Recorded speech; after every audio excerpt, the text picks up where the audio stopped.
this is our video for lesson 5.3. We're going to talk about the fundamental theorem of calculus. Again, I want to reiterate, I know that you guys are super busy, lots of things to do for lots of classes, but if you have time to read in the Calculus for Dummies pages that I posted about integration, about this fundamental theorem of calculus, it's only going to help you kind of understand the calculus that we're doing when we do these problems, okay? So please remember, these videos are focused on the actual arithmetic and the calculus involved, but in terms of the concepts and the understanding behind what we're doing, I want to encourage you to read in that book. All right, so let's talk a little bit about continuation from our last lesson in 5.2, looking at the average value of a function.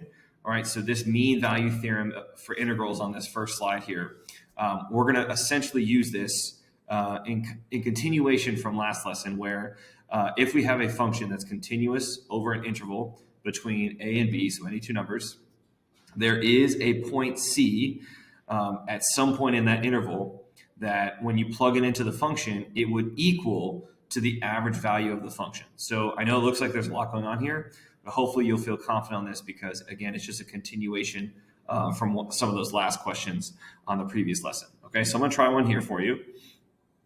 We want to find the average value of this function, right, this linear function, over this interval, 0 to 4. And then we're going to find the value c between 0 and 4, where f of that function is equal to the average value of this function. Okay, so I'm going to use my formula. We have 1 over b minus a times the integral between 0 and 4 of 8 minus 2x dx. Okay, now I'm going to show you a couple ways to figure out what the value for this definite integral is. I'll show you the way without actually finding an antiderivative, and I'll show you a way with finding the antiderivative. So I'm going to plug in my numbers here. I guess I can just go ahead and plug in here. So 1 over 4 minus 0. Now, if I go to Desmos and plot this line, 8 minus 2x, we'll do that first. I'll show you what shape it makes between the x-axis and these two endpoints. So I'm going to plot 8 minus 2x, and I'm going to make a table to show you we care about 0 and then 4. I don't really care about the other ones. All right, so if we look here, here's 0, 8, and here's 4, 0. And if you notice between the x-axis and these two endpoints, to find the area underneath this line, right? I know we usually say curve, but this one actually is a line. It actually is the shape of a triangle.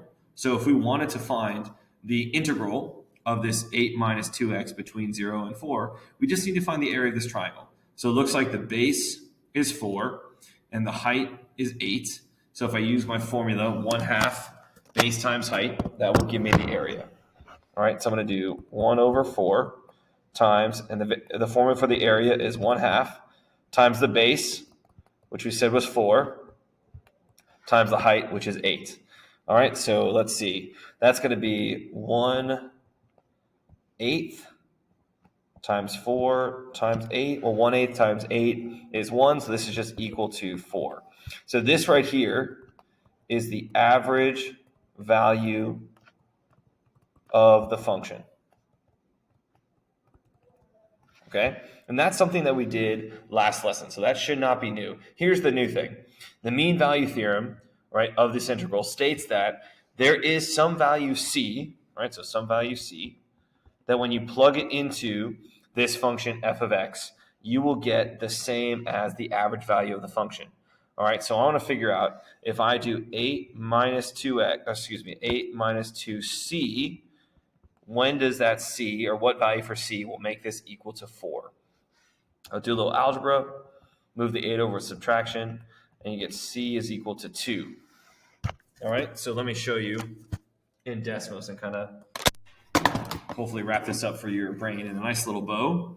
So if I plug in 2, so change this table, put a 2, then my 4.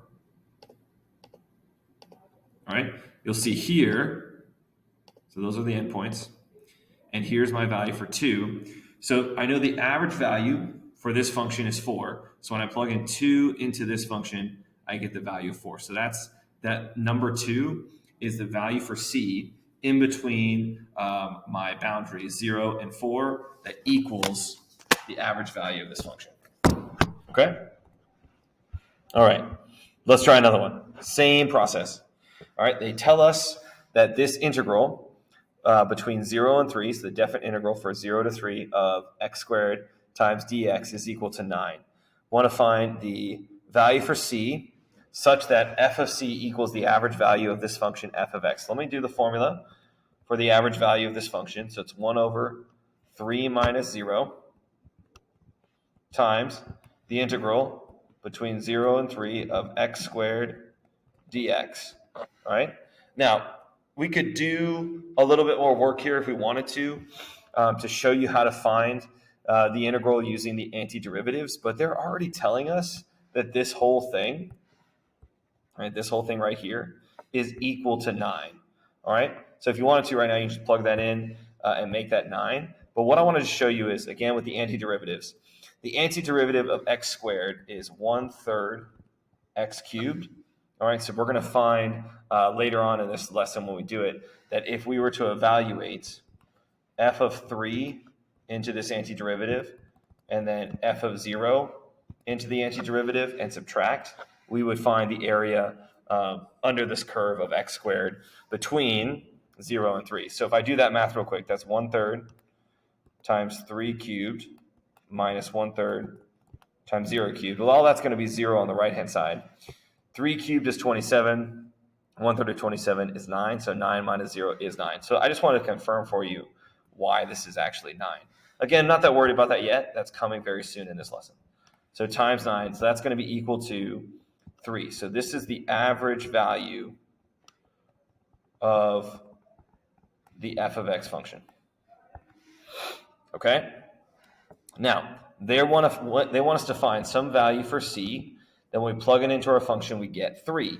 So that means c squared is going to be 3. You guys learned in algebra that if I want to get rid of that square, I take the square root of both sides. So it's c equals plus or minus the square root of 3. Now, this could have 2 answers. I'm not saying it can't have 2 answers. But the reason it doesn't is because, remember, this value for c has to be between our 2 endpoints. All right? So if you look at this, we have positive square root of 3 and negative square root of 3, and the only one that actually is between that is the positive square root of 3 value. All right, so let me go to Desmos and show you what I'm talking about here.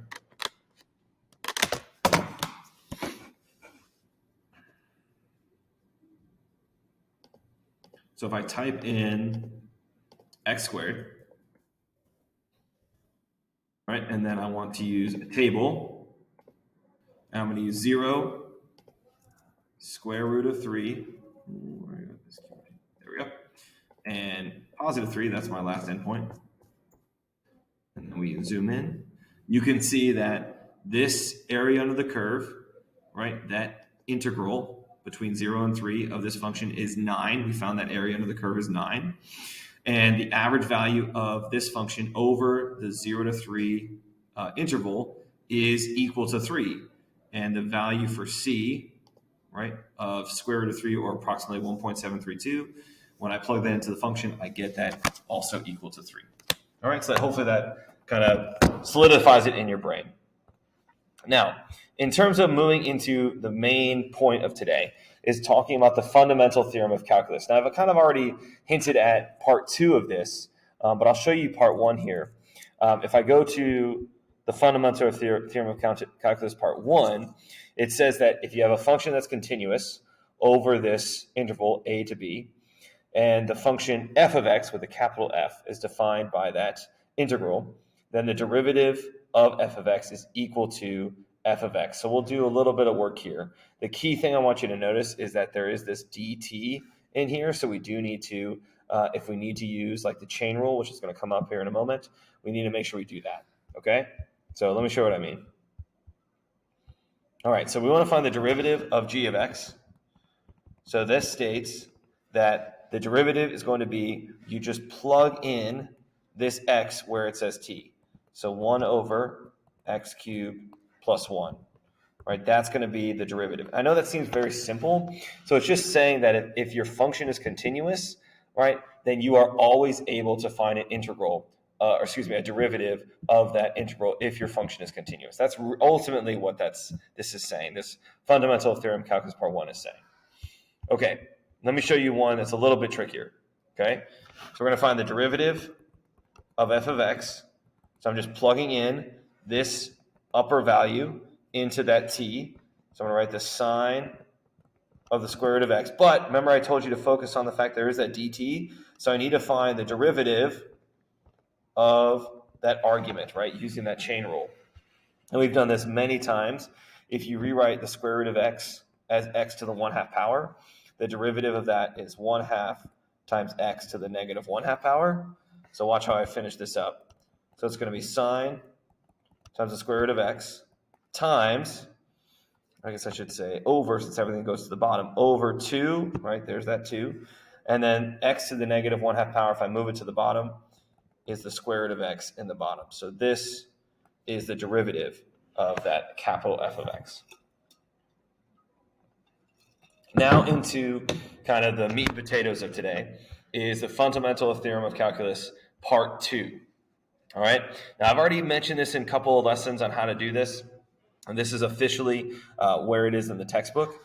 All right. But as I mentioned before, if you have a function that's continuous over your interval a to b, and your capital F of x is any antiderivative of your f of x function, then the integral, that definite integral, is the same as evaluating your endpoints in the antiderivative and subtracting, which I already mentioned earlier. Okay, so let me show you how to do this one. All right, so we're going to find the antiderivative of t squared minus 4. All right, so that means I need to find the antiderivative of t squared, which is going to be 1/3 t cubed. Remember when I mentioned this at the end of the first semester, if you need to take the derivative to check, always check, right? 1/3 times 3 is 1, and then subtracting 3 minus 1 gives you t squared, minus 4t, okay? Now I'm going to put this in parentheses, and then put this little line here, and this line just tells me that I'm going to evaluate this from -2 to +2, okay? So I'm going to do f of 2 minus f of -2. I'm going to do 1/3 times 2 cubed minus 4 times 2 minus, put this in parentheses, minus 1/3 times -2 cubed minus 4 times -2. I think I closed all my parentheses. All right, whatever that is going to be equal to the integral of -2 to 2 of this function. Okay, so I'm going to go to Desmos, type this in.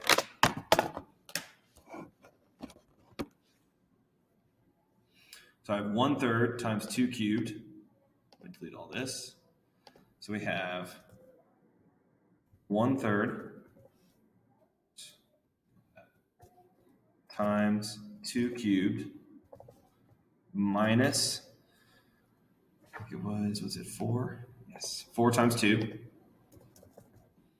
Okay, and then I'm going to have close that, then minus 1/3 times -2 cubed minus 4 times -2. Okay, so you can write it as a decimal, -10.6 repeating. You can write it as -32/3, whatever you want. It's your choice for in terms of the area under the curve for this integral. So I'm going to write -10.6 repeating.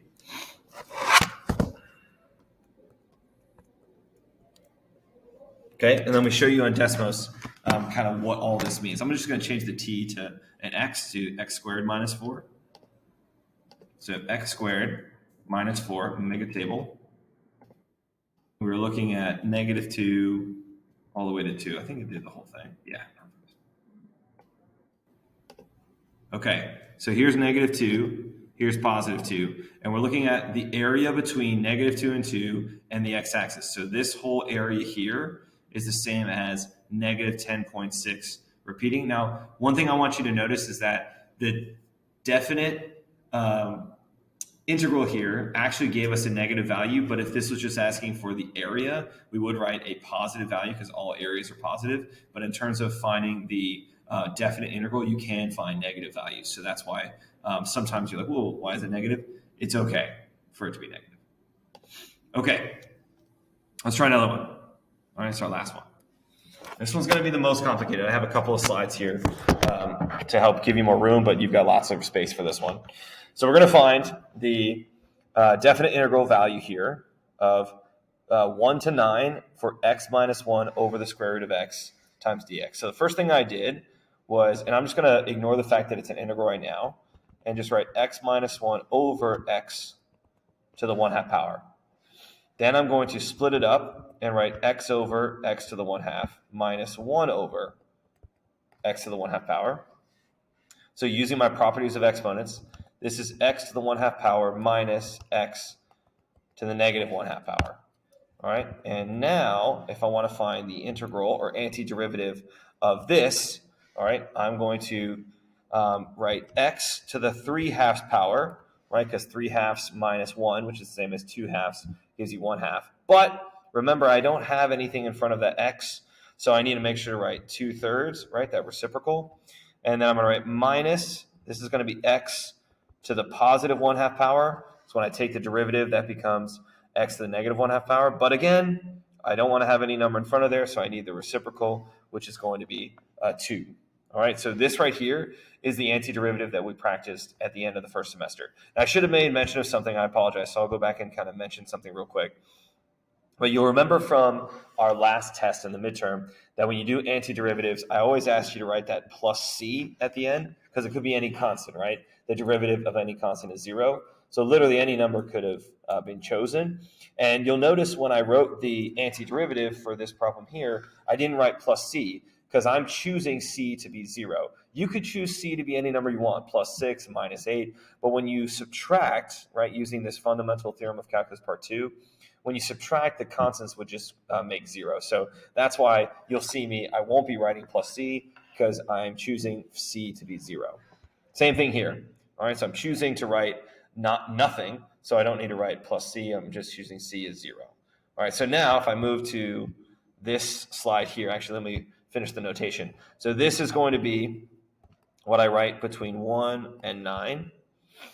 All right, so I'm going to plug in 1 and 9 into that antiderivative. So it's going to be 2/3 times 9 to the 3/2 power minus 2 times 9 to the 1/2 power, whatever that is, minus 2/3 times 1 to the 3/2 power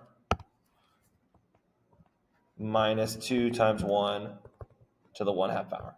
All right, so I'm going to go to Desmos to help me find out what this is in terms of my value for this integral.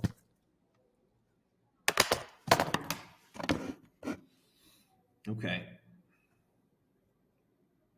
I'm going to delete this other stuff. So we have 2/3 times 9 to the 3/2 power. So 9 to the 3/2 power. Okay. Minus 2 times 9 to the 1/2 power. I'm going to close that and then subtract. Do the same thing but with the number 1. So 2/3 times 1 to the 3/2 power minus 2 times 1 to the 1/2 power. All right. So again, you can write this as a decimal 13.3 repeating or as a fraction 40/3. I don't care. It's your choice. Does not matter to me. I'm going to write it as 13.3 repeating. And that's going to be the value for this integral. Okay. Let me show you real quick in Desmos. I'll type this in so you can see what it looks like, that x minus 1 over the square root of x. So you can kind of see what we're visualizing here for the area under this curve.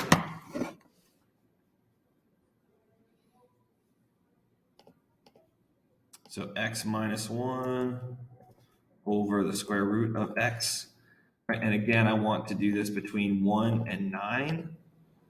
So I'm going to do 1. Let's do 5. So 9. Just made up 5. It doesn't matter. I just want to get a point in between. Okay, so this is 1. That's 9. You'll notice that between the x-axis and these values, these endpoints, the area under the curve between those endpoints and this x-axis would be 13.3 repeating, or 40 thirds. All right, so that's it. Hopefully you have a chance to practice some of the homework problems and have a better idea of how to use the fundamental theorem of calculus. Good luck.